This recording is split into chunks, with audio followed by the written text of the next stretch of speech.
Pra fillojmë me popullsinë, kulla. 329 milion me 1,4 miliardë. 4 herë më e madhe e Kinës. Cila është rëndësia e popullsisë në një shtet që të jetë i fortë apo Tani çështja e popullsisë kineze është që Kina sot që flasim ne ka një 60 milion miliarder. 60 milion janë vetëm miliarder. Pra janë ata që janë pasuruar me punën e dhe pjesa tjetër. U alejon ky sistemi ekonomik komunist? Po e lejon me ato ligjet. Ata mbajnë pushtetin. Si duket kanë gjetur një model interesant. Po sigurisht. Pjesa tjetër pastaj është pjesë e cila është o klasë punëtore, e cila prodhon ose bujqësi.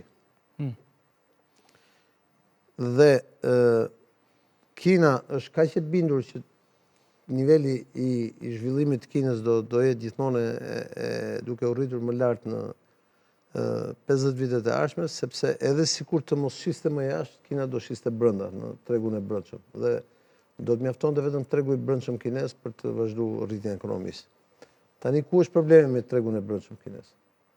Që nëse do të rritej pra prodhimi për tregun e brendshëm, do të rritej edhe cilësia e jetës e kinezëve, e shumicës.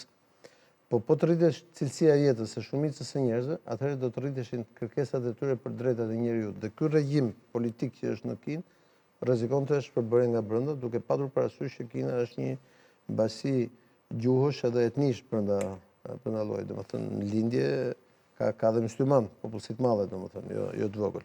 Ujgurëve në veri. Po Shëbaja është jo në perëndim, veri perëndim, se thash lindje, fal ndjes. Shëbaja është demokracia më e madhe në botë, është një shtet emigrantësh, është fuqia më e madhe ushtarake në botë, është gjithashtu edhe tregu më i madh financiar botror. Por e parë në një botë si kjo e sotshme, de facto ti e shef që ato ndërvaren nga njëra tjetra, këto dy ekonomi. Pra, pavarësisht se këta kanë ekonomi kapitaliste. Do të kemi edhe shifra për ekonominë, janë interesante. Besoj që na japin janë të ndërvarur. Po ç'është më e rëndësishme janë të vendosur në dy anët e kundërta të paqësorit. Ja. Shpenzimet ushtarake kulla.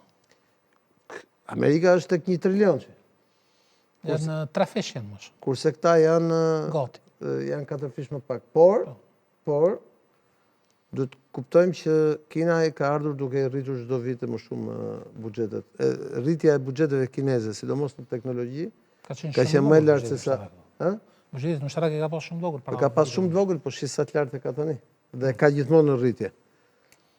Por Kina ka avantazhin që i ka ushtarët, i ka me kosto shumë të vogël, kurse Shëbaja, njerëzit që shërben në forcat armatosur, i ka me kosto. Janë ushtri profesionale dhe kanë. I ka me kosto të lartë, se niveli i jetesës në Amerikë është shumë i lartë.